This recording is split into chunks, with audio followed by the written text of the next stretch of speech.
Hello, everybody. Welcome. Happy holidays. Good morning, good afternoon, good evening, depending on wherever you might be calling us from. But happy holidays to all. Thank you so much for joining our final webinar of the 2024 season. Today, we'll be discussing our 2024 year end review and outlook for transportation electrification. I am Simbiat Yusuf Muller. I am the event manager at Fourth. And before I pass it along to our moderator today, Jeanette Shaw, Policy Director at Fourth, we have a few updates from the 14 announcements.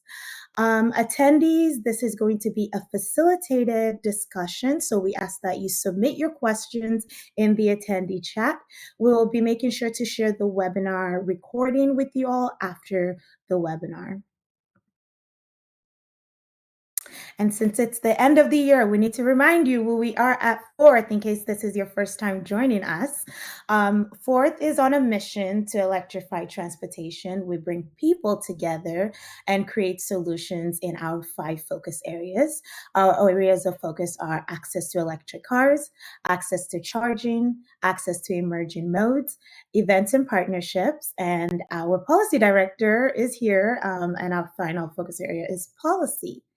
If you would like to learn more about our work at Fourth, a link will be dropped in the chat. You can find that information at fourthmobility.org. And we have some special surprises for you all. First, we want to thank our members and sponsors for supporting the Fourth programs and for supporting this webinar program over the past year. We want to take this opportunity to thank some of them.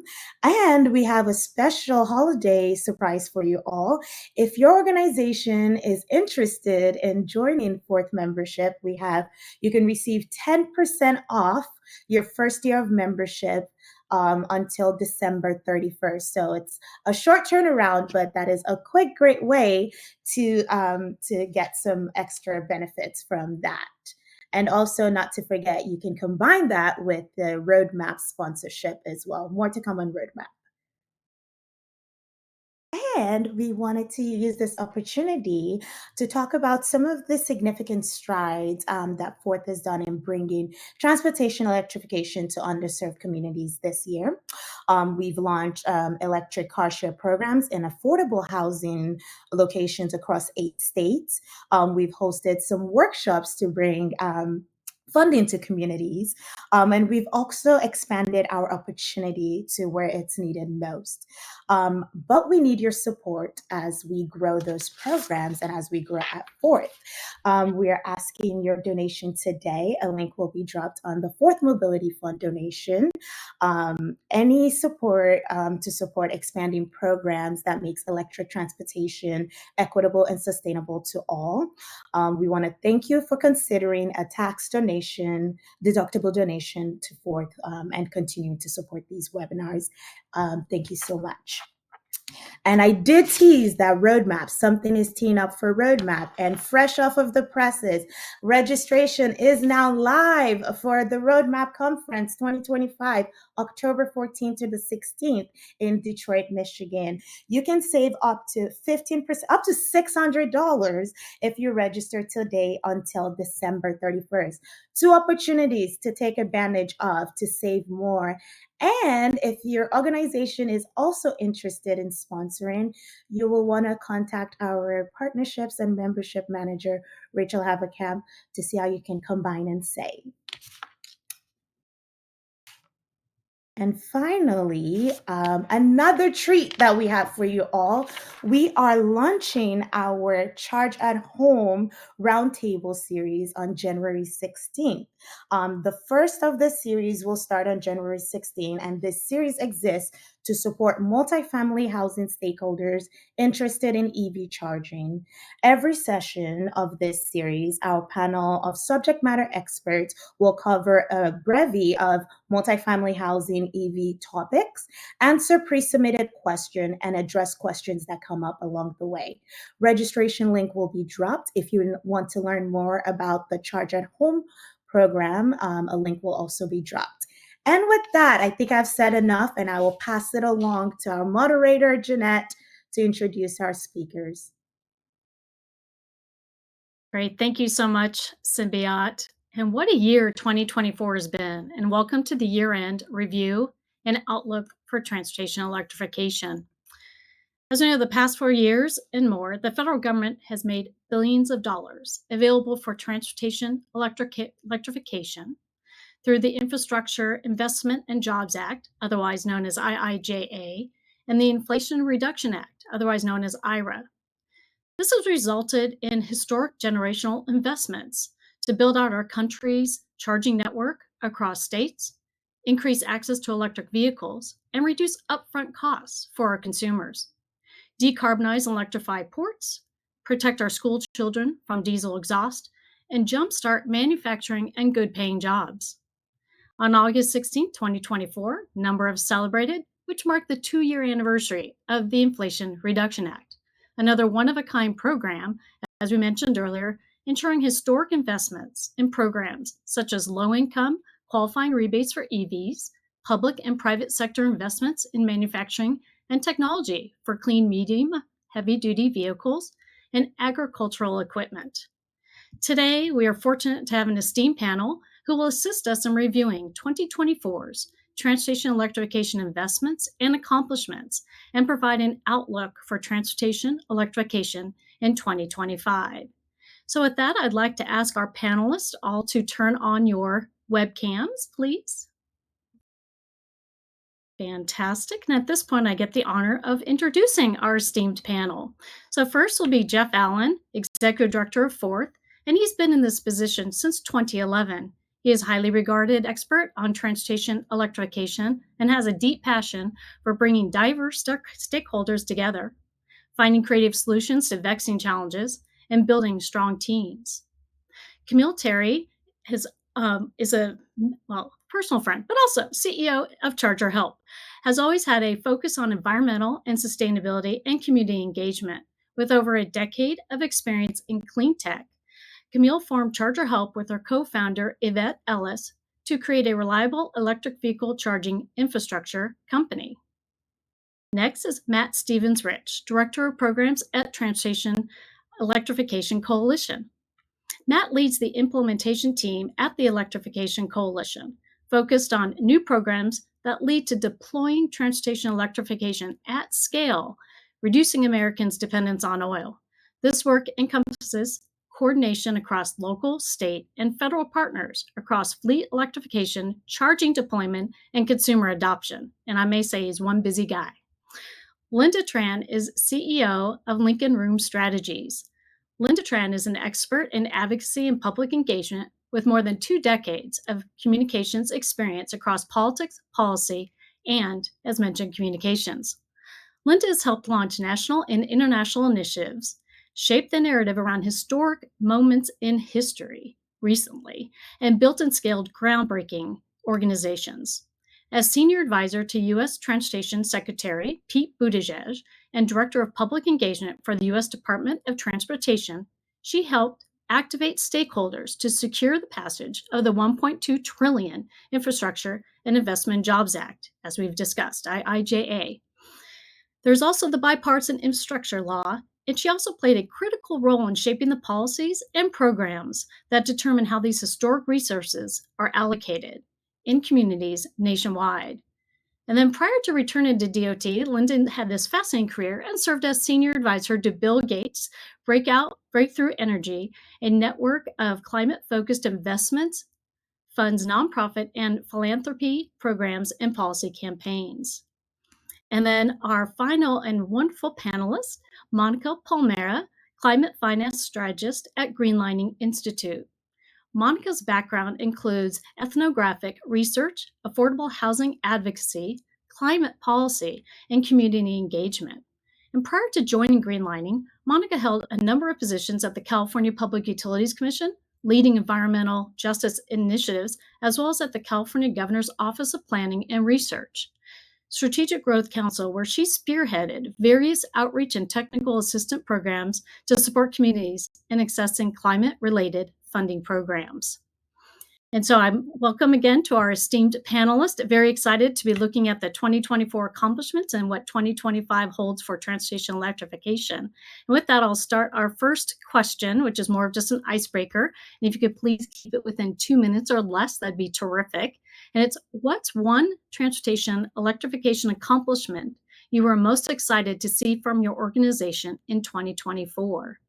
And I'm also going to ask our attendees, so we have a number of them, to please also drop in the chat.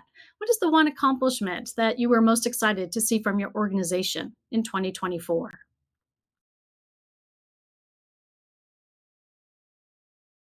And with that one, I go ahead and why don't I start with Jeff? Oh, pick on me first.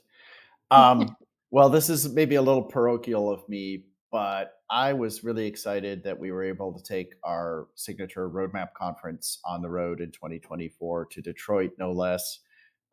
With something we had planned pre-pandemic, got delayed a few years, but being able to convene that diverse group in the center of the automotive industry was a real milestone. I thought, for those of you who missed it, you really missed out, but you'll have another chance next year because we'll be back there in October 2025. Fantastic. Thank you, Jeff. And yes, Detroit was amazing. Look forward to seeing that again in 2025. And Kameale. Absolutely. Great to see everybody. I feel like I'm amongst friends. Earlier this year, we deployed a report called the EV Charging Reliability Report. And it was the study of our data set from the last 4.5 years. And I have been really pushing our organization to supply the data because there was a lot of scary stories going around that everything sucks in EV charging, which there are some not so great experiences. But we wanted to showcase that everything is not horrible, but most importantly, there are actually realistic things that we can do to actually improve the infrastructure. And so it made me very happy to be able to put forth that report for free. And I got my investors to sign off on it. So that was also very awesome as well. Thank you, Kameale. And the EV Charging Reliability Report was an exciting read and also, even better yet, free. So thank you. Monica. All right, looking for my unmute button. Hey, everybody, it's great to be with y'all. I am coming from Greenlining, and I am representing some of my colleagues who really do some deep work on transportation electrification. And this biggest accomplishment that I can tout is from colleagues of mine. So I want to give credit where credit is due. But we are at Greenlining, we're based in California, and we participated in passing AB 2086, which was signed by the governor. And it requires California State Department of Transportation to track and publish data on how $5 billion a year in transportation projects are delivering outcomes on climate, equity, safety, and other goals. And so that was a big lift, but kudos to my colleagues and other partners who were able to get that across the finish line so we can set those important precedents about understanding where our money is going and how we can continue to improve. So we were happy to have that happen this year. Thank you, Monica. That was exciting news. And why don't we go ahead with Lynda? Well, I'm going to go ahead and take credit for the work that I did in the handoff between 2023 and 2024. And, Jeanette, you said it in the opening of this webinar, the IIJA, the IRA, and all of the policies and programs and investments that have come out of that body of work are continuing to really reap benefits for communities all around the country. I'm really proud of that. And also in this new life, this new phase for me, I've been really excited to be able to continue to help carry out the vision of the administration, but this time working with organizations, communities, OEMs, charging companies, everybody who's part of the ecosystem to continue to make progress on electrification. So proud of the work in the past and proud of the work this year. Thank you so much, Lynda. And Matt, how about yourself? Transportation electrification accomplishment you're most excited to see or we're excited to see from your organization? Yeah, well, we're in the midst of writing our annual report right now, so very in the thick of it. What I would put out there, actually, to Kameale's point on just and definitely all the organizations represented here, I always love it when we can put out a tool, a resource that's easy to use, free to access, and above all else brings impact. One of the biggest ones we put out this year was annotated guidances to navigating the Inflation Reduction Act, specific to elective pay for public and nonprofit entities that are navigating that. have worked with a lot of partners across that, such as the Lighthouse cohort, where the whole swath of technical partners supporting municipalities in going through that navigation. Put simply, something I learned in the midst of that, we're really teaching individuals how to do taxes first and foremost. And then once we understand that, going through the step-by-step process. But it was really great and exciting. I know the team was really excited once we got that out in the middle of the summer. Thank you, Matt. And anyone should get kudos for making taxes exciting. Thank you. And it looks like we had a number of folks who dropped into the chat, and I'll just mention a couple. Alan Bates mentioned PGE's work in multifamily and fleet electrification and expanding access. And exciting to see that Oregon, yes, it did, reached 104,000 EVs on the road, so quite exciting. And we also had Bruce Vick, partners in the Mid-Atlantic Electrification Partnership. They deployed dozens of charging stations in 3 states. So fantastic work there. And then Dave Parsons mentioned they wrapped up the uber successful California Clean Fuel Reward Program. So a lot of fantastic and programs just across the United States. And thank you for those who are highlighting it into the chat. Really appreciate that. And with that, why don't we go ahead into our questions? And again, excited for this panel. And why don't we start with, Lynda, we know that there's been a lot of discussion about these historic investments that have been made in transportation electrification by the Biden administration. And while we are still determining what the new administration's priorities regarding transportation electrification will look like, will the federal transportation electrification grant programs, will they be disappearing? Will they be continuing? What do we see in 2025 for various federal programs like NEVI or CFI and tax credits, as Matt has mentioned with tax? And then also, how do you see private sector investments in states playing a role? So let's kick it off. Yeah, well, these are the questions of the hour, right, Jeanette? I feel like this is what everybody's talking about, whether it's, around conference tables or around their kitchen tables. And I think the big picture answer is a lot of the progress and a lot of the money is already out the door, and that is by design, right? We knew that this was going to be a down payment over the long haul into electrification, into the infrastructure that's required in order to get the appropriate consumer uptake so that we can persist and continue to make progress. And so that has already happened. The other thing I would say is that while I understand that the incoming leadership has telegraphed some things that they would like to see go away, and your guess is as good as mine about whether or not they're going to be able to do that, I do think that there are certain rules and regulations and laws that are in place that make it challenging for, say, a slush fund of discretionary money that you claw from other programs into whatever new priorities they may have. So the long and the short of it is, I think that we're going to continue to see the money flow all the way up until January 20th. That is certainly something I've been hearing from my former colleagues, and that there will be some changes for sure, but the bulk of the work will remain moving in the right direction. I also think it's really important, while we talk about the federal perspective and the programs and policies and what do we see happening there, that we also really, really underscore what we've seen happen on the private sector side. So again, by design, we set out as an administration to really send signals to the broader industry and ecosystem of organizations that have a stake in the electrification of our transportation system. And they really responded. We have, close to $1 trillion worth of investments in clean energy and manufacturing that has come from private sector entities. And everything I've been hearing, whether it's with people that I'm working with directly or as part of broader conversations, is that they're planning to double down in these areas because they're going to throw good money after good. So I think, overall, we're seeing a lot of positive change, and that should continue. The one area I'll be the angel of death on, also having friends on other side of the aisle from me, is that I do think that we're going to see some of these tax incentives really come under fire. They've said so publicly, and I expect that they're going to try to dismantle as many of the EV credits as they possibly can, and we'll see if they can get it together and if they have enough runway to do so. Thank you, Lynda. I think I prefer the positive change as opposed to the angel of death. So I'm going to telegraph the positive change. But Matt, what are you seeing? What investments, both either from the private sector, but also have been made that you see where the states are playing a role? And really, what, if you can telegraph, what do you see in 2025 with regards to the next administration?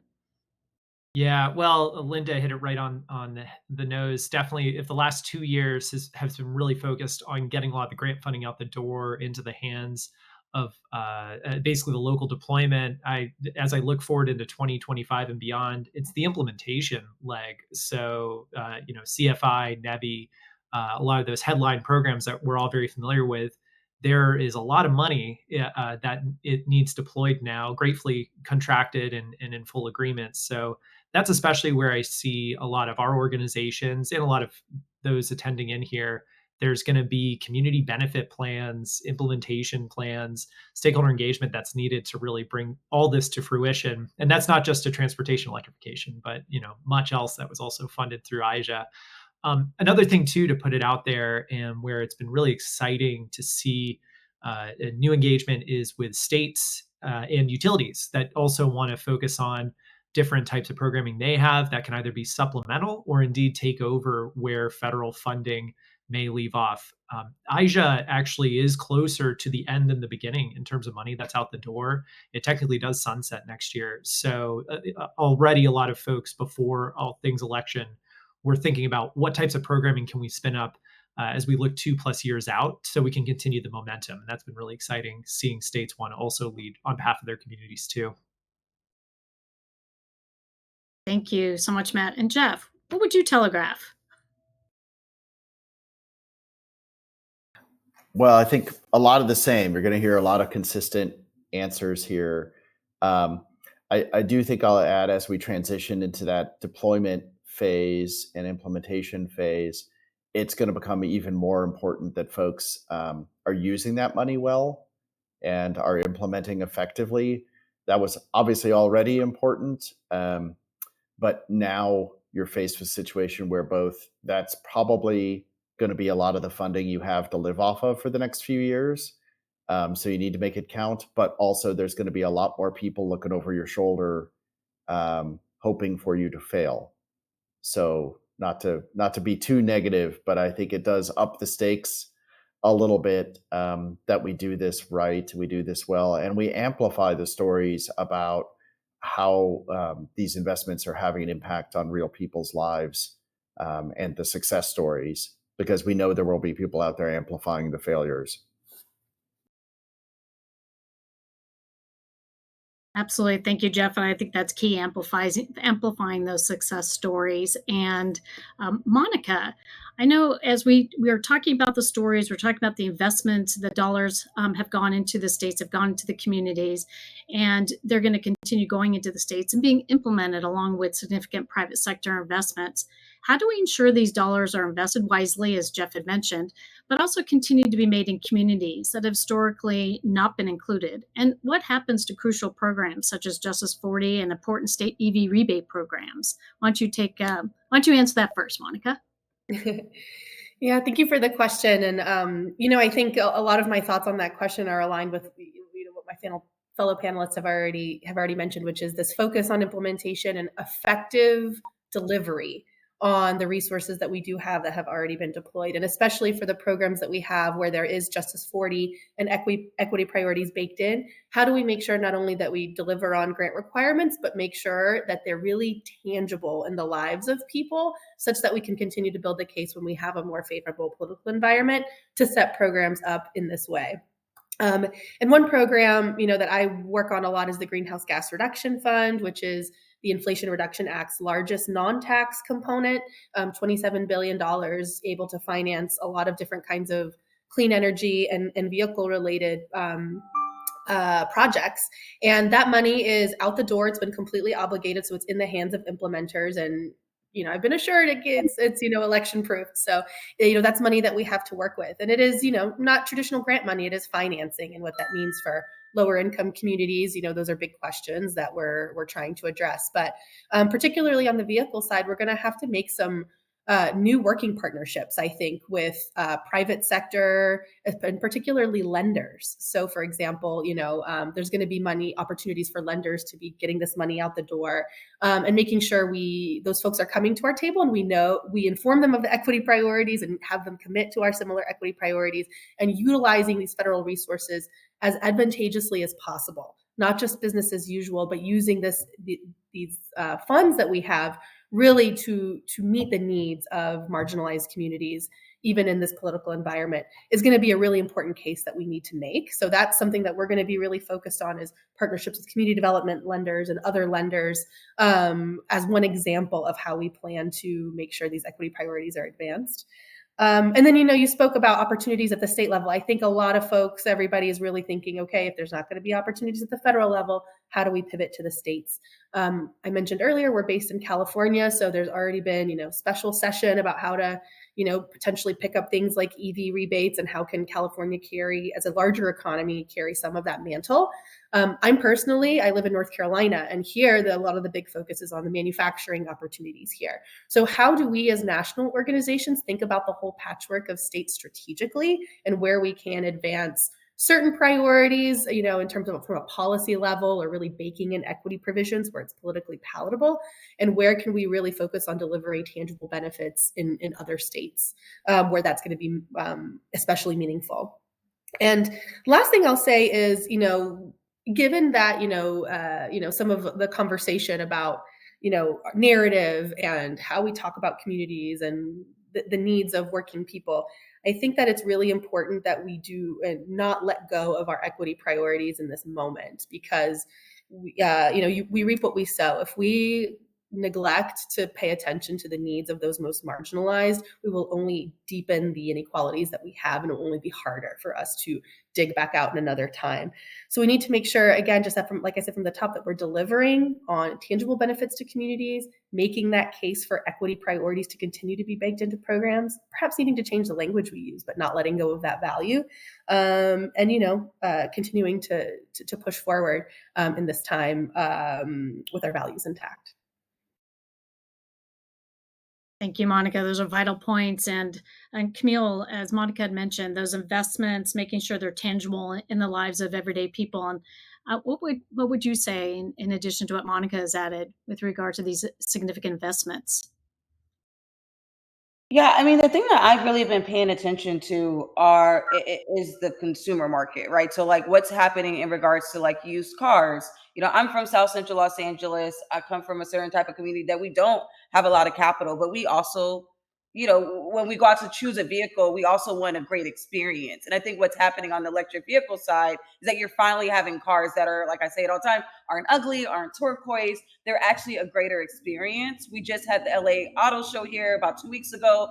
I heard of almost 80% of those cars were electric vehicles. So one, excited to see that there's actually like good good products that are considering the consumer coming into market. Super interested to see what's going to happen with the used car market, because most folks that are coming from, communities that, or most Americans, honestly, you have folks that are leasing newer vehicles, but you have a large amount of folks that are actually, looking for used vehicles. The other piece that I'm interested to see is on the innovation side. I think oftentimes when we think about, equity, we're often thinking of like the folks that those are the consumers of product, and not necessarily the ones that are building the product, right? So I'm super excited to see that the work that the LA Clean Tech Incubator is doing. There's a company called Evolve Electric. They're actually taking heavy, medium duty fleets and converting them into electric vehicles. Because here's the other thing, it's kind of crazy to think that everybody will have to buy electric vehicles. That's not very sustainable. So we do need to figure out, what are we going to do with all these gas powered cars, and what's going to happen there. And the last thing I'll say about infrastructure, because to me, we're always talking about the chicken and the egg. I don't believe in the chicken or the egg. I always choose the egg. So yes, we need to drive consumer choice on electric vehicles. We need to figure out what we're doing with current gas powered vehicles. How do you help somebody that isn't going to buy a vehicle in the next 5 years? Like, can they convert their current vehicle? How easy is that? And then the second piece, which is my bread and butter all day long, is the reliability of the infrastructure. There's things that we need to tend to in our industry. There are hard conversations that we need to have around data sharing and ensuring reliability, because if government funding dries up, the EV charging industry still needs to figure out its ecosystem. And we got to tend to that. And there's no time but now, because the last thing I'll say is, what Americans will do is spend money. So if we create a good product and a great consumer experience, people will find money to spend. And so that's something that I've really been, very bullish on with the industry, while everything needs to happen, federally, statewide. The private sector has some work to do. Thank you, Kameale. And I know, Jeff, you've talked a lot about investments that are made wisely, ensuring the dollars are spent. I know you also enjoy taxes, so what have you. But in addition, ensuring that there is tangible benefits in people's lives, and as Monica mentioned, kind of baking in the equity components. Can you explain further just why that's so important, in particular to your role at Fourth and Fourth? Yeah, I mean, I think a couple of folks touched on this. Like, obviously, language is going to change with the new administration. Justice 40 was a Biden creation. It's going to die with the Biden administration as a term. That does not change the work, does not change the reality on the ground, certainly doesn't change Fourth's approach to the work, which is really centering folks who have the most barriers to accessing this technology and can benefit the most from it, and designing programs around them, because that's the best way to design programs that are going to scale and are going to work for everybody. So I think and frankly, take us down another bunny trail, I think part of the challenge with EVs has been the way that we have talked about them and led with them has been very much about carbon and hugging polar bears. And if you ask people to describe an EV, they describe a white Tesla and a white guy driving it. And those are all problems, right? Like, we need people to see electric cars as something that works for them, that's better, that's more reliable, that's more affordable. So we need to be designing programs that demonstrate that. And that work doesn't change, doesn't become any less important. I would argue it becomes more important because we need to show how this technology helps regular working people. It's just that we may be describing them as regular working people as opposed to BIPOC Justice 40 communities. So that's going to be a navigation here and a process. And we know that there will be, again, to take the crunchy with the smooth, not sound too Pollyannish here. We know that there will be attacks on diversity, equity, inclusion programs. We know that there will be attempts to roll a lot of these things back. And we will have to see and be prepared to respond to those when they actually happen in a legally enforceable way.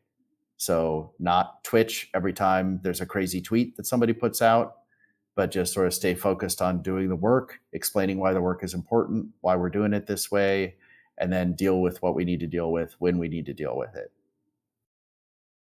Thank you, Jeff. I think that's actually point on, just that how's that messaging going to change? And you lined out a few of those examples. And Matt, how do you see transportation electrification messaging and advocacy really changing in 2025, following up on Jeff's comments? Yeah, Jeff laid a perfect bed for that. And actually, Kameale, before, really need to focus on what resonates, and especially how do we communicate benefit, right? I live in Columbus, Ohio. We've been really blessed in the state. We have a lot of battery and vehicle manufacturing, both new and old, that's been going in around transportation electrification, just on the manufacturing side.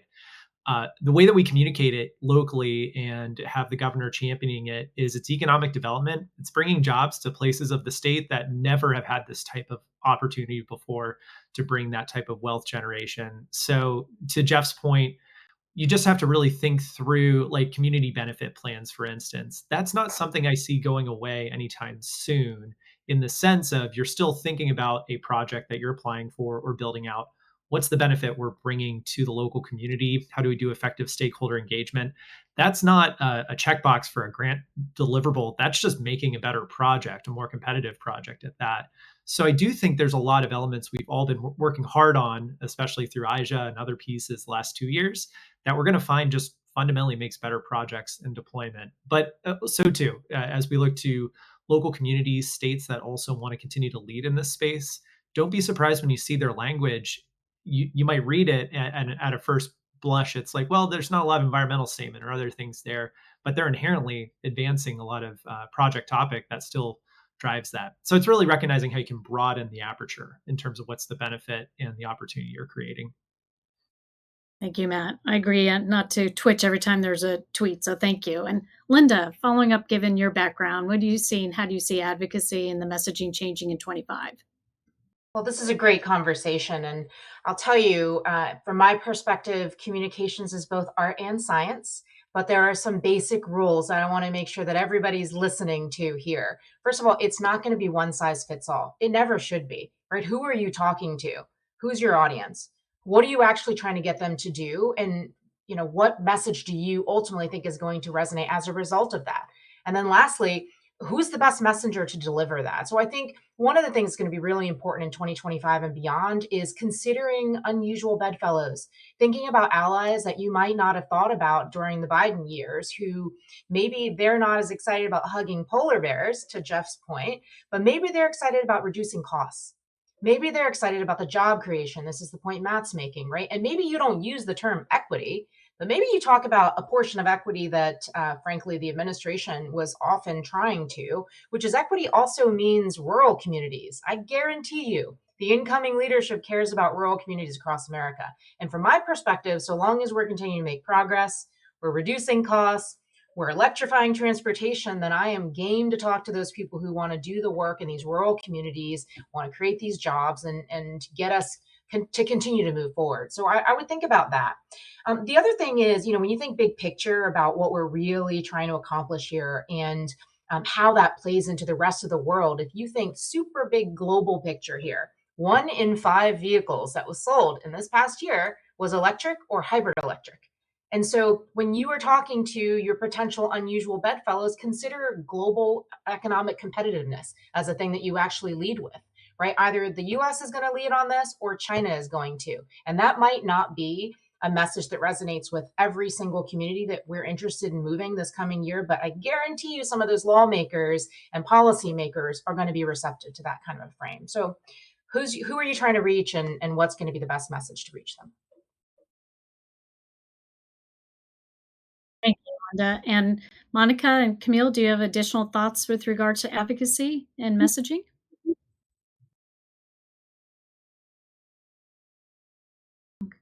Okay. Well, why don't we go ahead? I know. Oh, go ahead. Sorry, Lynda. I was making sure Kameale didn't have anything to add. I think I would just underscore, everything y'all said, economic development, especially the affordability piece, I think is huge.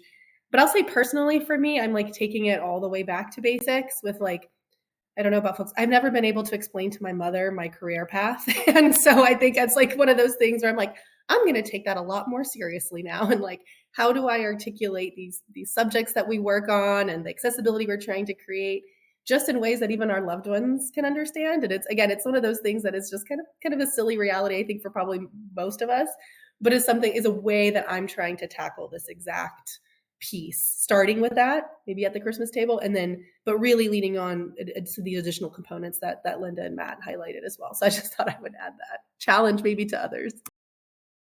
Monica, I love that. Thank you for really personalizing that. Go ahead, Lynda, and then we'll go to I was just going to say, so we've been talking a lot about the messaging side of things. And as I said, it depends on who you're trying to activate. But one thing I also think that this group and everybody who's listening should consider is that while the federal government might not be the source of really obvious forward motion in the coming years, I think Kameale mentioned this, Monica mentioned this, in the states, in the local communities that we're working in, that is an amazing opportunity, not only to make sure, as everybody on the panel has been talking about, that the resources that are already out there are implemented in an efficient and effective way, but also because it so turns out that those local are the most trusted messengers. So if you spend your time convincing those people they should be locking arms with us and getting things done, then you're actually going to end up reaching members of the public, those consumers, those funders, all of those people in a much more effective way as well.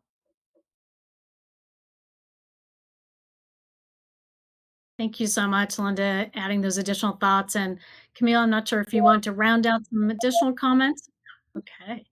Well, yeah, I'm ready for the next question. I think we've all said it. I was like, I have feelings for the next one. Yeah, I got to start practicing what I'm going to tell my parents about what I do daily. So thank you, Monica.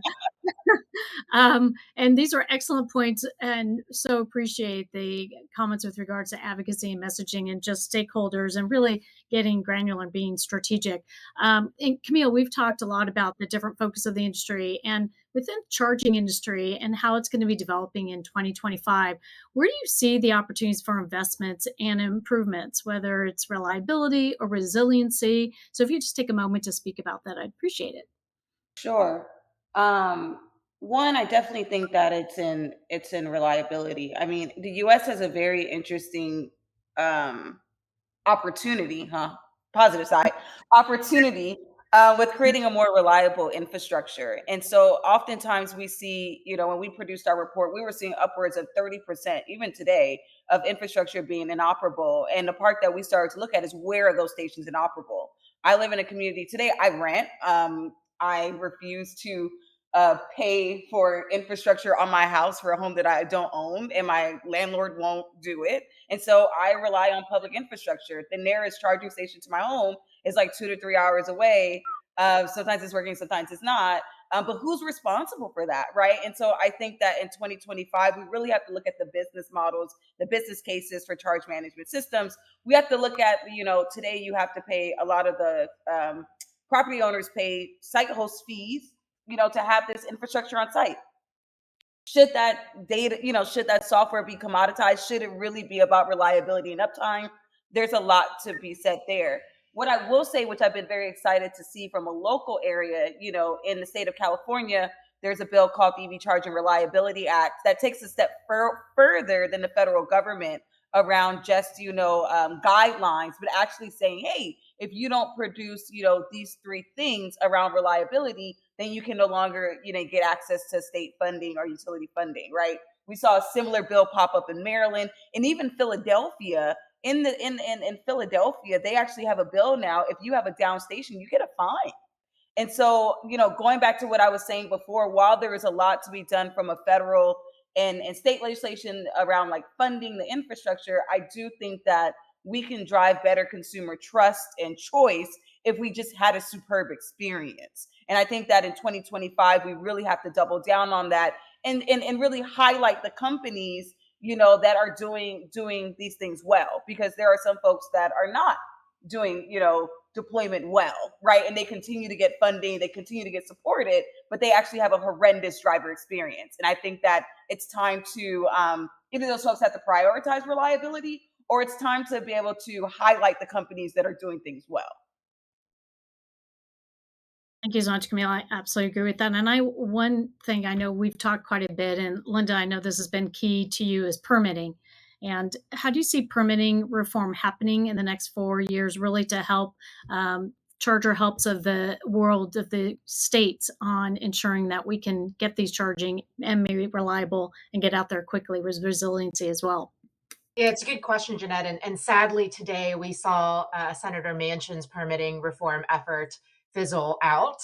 But that doesn't mean, going back to my original point about unusual bedfellows, that this isn't an area of potential alignment. Now, folks on the right side of the aisle are interested in permitting reform for the most part because they're interested in maybe oil and gas leasing and fossil fuel advances on their side. But we also know that we need permitting reform in order to get those clean energy investments, those charging stations, et cetera, off the ground. And so if there's a way to do a little bit of horse trading and wheeling and dealing, this is something to consider, right? In no universe, in my mind, this is my personal opinion, in no universe should it take 7 years for us to get a project just through the paperwork so that we can get started on it, regardless of what type of project it is. And, there have been a lot of really good discussions and the framework of potential path forward over the course of many years now. There have actually been 12 versions of bills that are focused on permitting reform. And, back to my optimism side of things, I am optimistic that in 2025 and beyond, we might be able to get something over the finish line that actually makes progress on all fronts.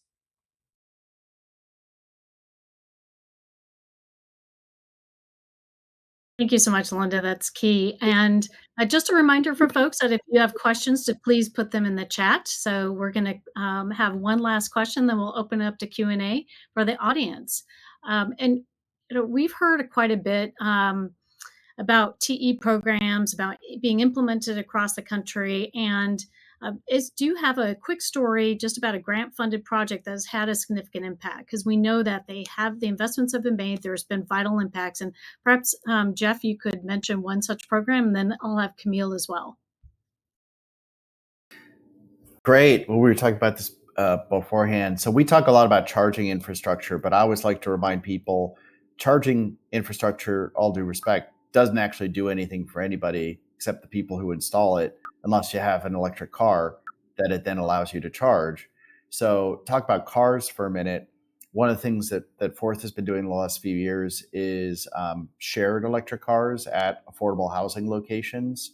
And we had a DOE grant that we're still executing to scale that up to several dozen locations all over the country, including several in Southeast Michigan, with the Detroit Housing Authority and with some other folks there. We were able to organize a tour of that around Roadmap.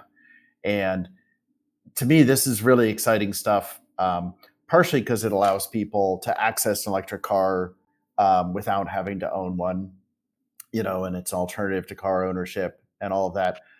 But honestly, a shared electric car isn't really a substitute for owning a car. In most of America, you still got to own a car to get to work and get to the things you need. But what it allows you to do is sort of a no-risk trial, right? These are not communities where electric cars are marketed to people. These are not communities where people see folks like them driving electric cars necessarily. So back to my point about how do you get people to see this is a car for people like me? This is something I could use. And if you see the folks who manage your housing driving the car around, using it for their operations, you can talk to them about it. And, oh, okay, well, I can rent it for a couple bucks an hour, go run some errands. And then if I like it, I know I'm going to have a place to charge it because we always overbuild the charging. So there's a couple for the dedicated car share cars, but there's a couple others that are public. So one of our colleagues called it sourdough starter for EV adoption in low-income communities, which I love. So that's a really exciting project that's now scaled. And we're going to have some big announcements about expansions of that in Michigan here in the coming months, as well as some other places. Well, fantastic. And well, why don't I go ahead, if it's okay with you, Kameale? I'm going to open up to Q&A because we were getting a robust list of questions. And so about the first one, I've heard that while proposed tariffs of Chinese EVs will make them unaffordable, the incoming administration is open to allowing Chinese vehicle manufacturers to build factories in the United States that would create jobs and facilitate more EVs. What can be done to encourage this new investment? And perhaps, Matt, you want to start with that one? Yeah. Oh, yeah. Sure. Easy question on tariffs. Yeah. So the good news is it's already happening, and to actually connect this to a broader trajectory of the automotive industry, we have seen often a very robust moment of international operators. Think Japanese, South Korean automotive manufacturers, German, and other European models that do set up shop in the United States. Often the calculus there is it makes it cheaper to do business and also gives you better access to the market. We have been seeing a number of battery manufacturers, for instance, just across the broader Asian market, already setting up shop and manufacturing footprint in America. The question hits it spot on. There is a very real question on just tariff conversations in the new year that a possible outcome, for instance, could be more Chinese firms investing in American sided manufacturing and setting up shop here rather than shipping their product into the market. That can have a very obvious upside on the economic side. It does increase our manufacturing footprint and does mean we're making more product ultimately domestic rather than having to import. But that's to say, it is a very rife political conversation too, because we're in the midst of talking through tax credits, tariffs, and even thinking about other types of implication that the incoming administration is going to ultimately be weighing. It's no surprise, for instance, that you might see in the news a lot of countries are often reaching out with congratulations to the incoming administration. It's usually to the effect of, and please don't levy tariffs against us, or please favor our country well. Prime Minister Justin Trudeau, for instance, for Canada, was recently in Mar-a-Lago. So you'll continue to see this in the news. Above all else, never lose sight of this is both a calculus at the national level and also at the state level, because states too have a very significant role to play in that manufacturing footprint too. So governors as well are very peakly interested in landing those manufacturing in their home states too. Thank you. I guess those jobs are vital. Any additional folks would like to jump in and answer that one? If not, I'll ask another question from our audience. I would just add to what Matt said on the state level, that this is another area. Somebody had asked a question earlier about red states versus blue states. And in fact, many red states are currently knocking each other out over the opportunity to have these manufacturing facilities sited in their home states. And so there are state level incentives too that will come into play in the future. Thank you so much, Lynda. And we also, would you say what is the most effective ways, is one of the questions, we can accelerate the equitable deployment of EV charging in multifamily housing in 2025 and beyond? And as we discussed earlier, these are often individuals who may not have a car, or if they have a car, it's one family car, but how can we ensure that they too will have access? And Kameale. I mean, the way that I look at it is really through two ways. One is definitely, like I was saying before, there are like Black and brown owned, charging companies that make charging stations and software. And at least from what we've heard, because a lot of them are newer companies, they're not necessarily able to, they're not winning bids, right? Even though they make hardware and software, and they're also, employing locally. I had the CEO Dunamis Charge on my LinkedIn Live yesterday, and she manufactures charging stations in Detroit, American-based company, but it's been very hard for her to grow. So I think figuring out how do we support those companies, because they're actually hiring folks from the community. And guess what happens when people have money? They can buy an electric vehicle. It's a crazy concept. And then the other piece, is around training. We were really excited to get a partnership with the LA Clean Tech Incubator here in Los Angeles. In South Central Los Angeles, we have the first ever EVSE agnostic hub. And not only are we doing training here, we're also facilitating conversations here. We're also, just this past weekend, it's the cutest video on my LinkedIn. We had a lady that wrote a children's book about electric vehicles.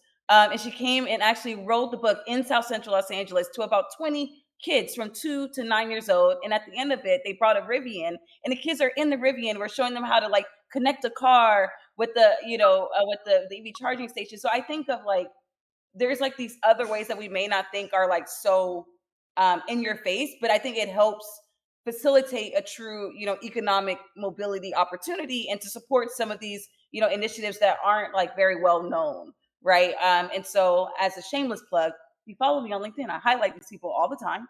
And I would love for them to get just, more in the center stage, because there's some cool things that are happening on the local level. Thank you so much, Kameale. Monica? Yeah, on the multifamily housing front. So just some like really specific thoughts. I mentioned that greenhouse gas reduction fund, and like a lot of those implementers are really focused on decarbonizing affordable housing. So I think there will be momentum related to, like really leveraging those networks of affordable housing, decarbonizing those buildings, and how do we obviously incorporate EV charging into those. So working with those partners really deliberately, I think will be in 2025 as they start that work, will be one way to accelerate equitable deployment, because a lot of the focus of that GRF is scale. And then a second thing that I would put on all of our radars, and this is like a government, first, or congressional initiative first, is tax reform, and what opportunities there may be for housing in the tax reform in terms of negotiating opportunities for housing. Still very unclear to me. I'm, trying to plug in with folks who are more in the lead there, but potentially there could be opportunities to bolster some housing priorities, and perhaps, again, with decarbonization and charging opportunities there, it's built in flexibly enough. So just wanted to put those two opportunities on the radar for 2025. And I'd also be remiss as well. And Jeff, you put the link there too. So Charge at Home is a new program that Forth will be launching. EC, CalSTART, and a number of other partners are party to it as well. But that's going to be laser focused on multifamily charging in the new year. So definitely keep an eye out for that. The web link is live there. So that's a good sneak peek, and a lot more to come in the new year too. Well, fantastic. Thank you, Matt. And Jeff, did you have any you want to follow up on that? No, I know we're running short on time, but stay tuned and watch that space. Perfect. Well, thank you. We have so many more questions, but we're coming to the end of our time. So I'd like to just, with one last question of moderator's prerogative, ask, what is the one word to highlight your wish for the EV, electric vehicle industry in 2025? And Lynda, why don't we start with you? This feels like an interview question, like when you go in to sit for a job and they ask you the one word. My word is faith, as in keep the faith. Keep up the good work, everybody. Keep up the momentum. Keep driving forward. Fantastic. Faith. Matt. Stick-to-itiveness with a lot of dashes in it. But yeah, tapping into the faith. We know a lot of what can work out there. So we just have to stick to the plan. We know especially how to get to ever wider parts of the community. Yeah, I think that also answers a question we had earlier is what is the blueprint? I think we have that blueprint. So Jeff, what's your one word? Well, close to Lynda, but I would say optimism. It's like, that's my wish. Let's stay optimistic. We're stronger than ever. We have more momentum than ever. Let's stay positive and upbeat and keep doing the work. Fantastic. Monica. I'd say deliver, just like deliver on what we've been trying to do, keep nose to the grindstone. Fantastic. And Kameale? Yeah, I mean, it's innovation. So I think as we look forward, we have to continue to get data and information from the field. Like, let's not get set on any one idea. Let's innovate. Let's strive for perfection, and let's utilize the data that we have out there to help us be great. Fantastic, Kameale. Well, I want to thank our panelists. Those are probably exact words I would have chosen. Thank you very much for being our panelists today to look back at 2024 and look forward to 2025. And with that one, I turn it back over to Symbiote. Thank you so much, Jeanette. I was actually going to ask you the same question. What's your one word as our moderator today?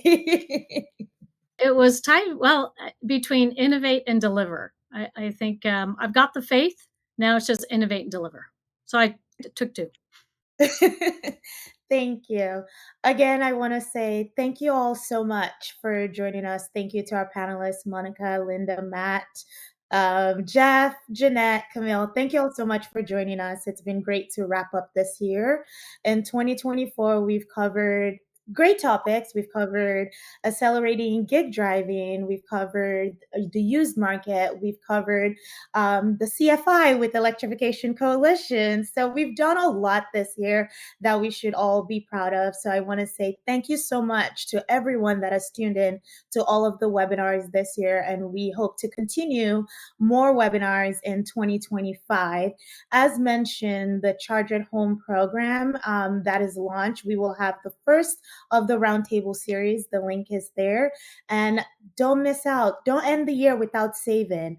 Combine and save on your roadmap sponsorship and roadmap registration, and also combine and save on your membership at Fort. So I wouldn't be doing my job if I didn't mention all of that as we close out. But again, thank you all so much for joining us. We had such a great time today.